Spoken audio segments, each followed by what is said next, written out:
प्रभु न केवल अजन्मा है, वो अव्यय भी है यानी अविकारी है, वे सच्चिदानंद स्वरूप है। इसी बात को प्रभु अगले 26वें अध्याय में 26वें श्लोक में और आगे ले जाते जो कहते हैं कि हे अर्जुन, भगवान होने के नाते मैं जो भी कुछ भूतकाल में घटित हो चुका है, जो वर्तमान में घटित हो रहा है और जो आगे अनंत वर्षों तक होने वाला है, वो सब कुछ मैं जानता हूँ और मैं समस्त जीवात्मा को भी जानता हूँ, किंतु मुझे कोई नहीं जानता।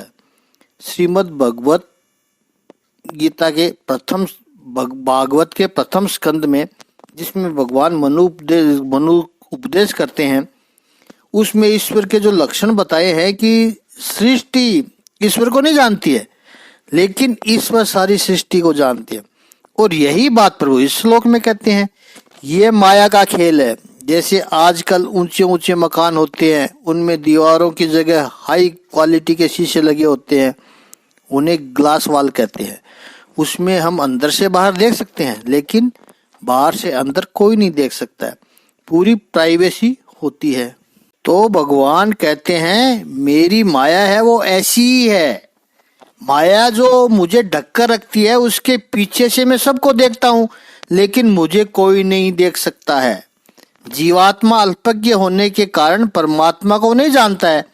और इसी अध्याय के 3रे श्लोक में प्रभु ने कहा था कि करोड़ों पुरुषों में से कोई एक सिद्ध पुरुष बनने का प्रयास करता है और सहस्त्रों ऐसे सिद्ध पुरुषों में से कोई एक भगवान श्री कृष्ण को समझ पाते हैं।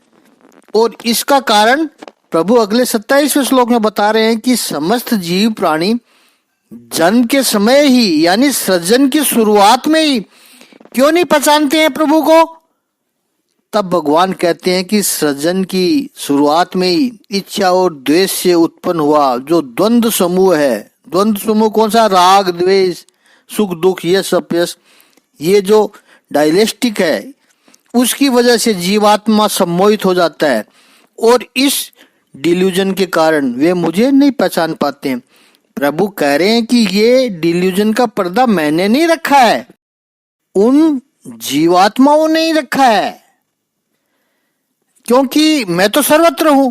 बस इस मोह से छूटने का एक ही उपाय है, जागृति, अवेयरनेस। लेकिन जब तक ये अवेयरनेस नहीं आएगी, तब तक मोह से नहीं छूट सकते हैं। संसार में 2 प्रकार के लोग हैं।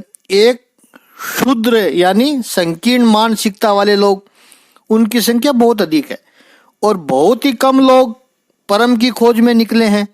जैसे कोई समुद्र में रत्न ढूंढने के लिए गोते लगाता है, उसी तरह वो परमात्मा को ढूंढने निकलते हैं।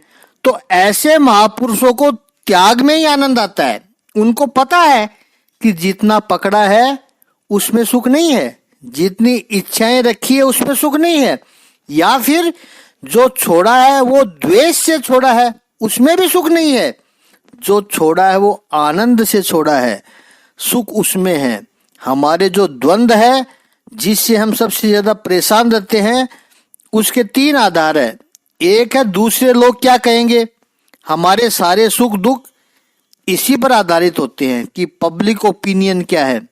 दूसरा है अपना अनुमान, अपनी कल्पनाएं, ये व्यक्ति को बहुत दुखी करती है। तीसरा है केवल इंद्रियजन्य अनुभवों पर रहने की हमारी वृत्ति, ये हमें मोहित करती है। हम केवल हमारी इंद्रियां जो अनुभव देती है उसी पर आश्रित रहते हैं। जैसे वेदांत कहता है कि रस्सी में सर्प दिखाई दिया, तो उस सर्प को हम इतना सत्य मान लेते हैं कि मेरी आंखों ने देखा है। हम ये मानने को तैयार ही नहीं है कि आंखें गलत बता रही है, वो आंखों का भ्रम भी हो सकता है। We trusted our sense organs too much. आंख कान गलत हो सकते हैं, वास्तविकता कुछ अलग भी हो सकती है। जैसे ट्रेन में बैठकर हम जाते हैं तो पेड़ कैसे उल्टी दिशा में भागते हुए दिखते हैं? पेड़ नहीं भाग रहे हैं, ट्रेन भाग रही है। तो हम अपने अनुमान पर इतना आधार रखते हैं। अब कोई कहे कि प्रभु ये जो आपने बताया है कि ये द्वंद्व मोह है, वो तो हम समझ गए कि सब उसी की वजह से हो रहा है, तो उस द्वंद्व मोह से व्यक्ति मुक्त कैसे हो, वो प्रभु अगले 28वें श्लोक में बता रहे हैं। उसका हम कल चिंतन करेंगे। इसी ज्ञान को विस्तृत रूप में देखना हो तो हमारा मेन वीडियो नंबर 304 अवश्य देखें।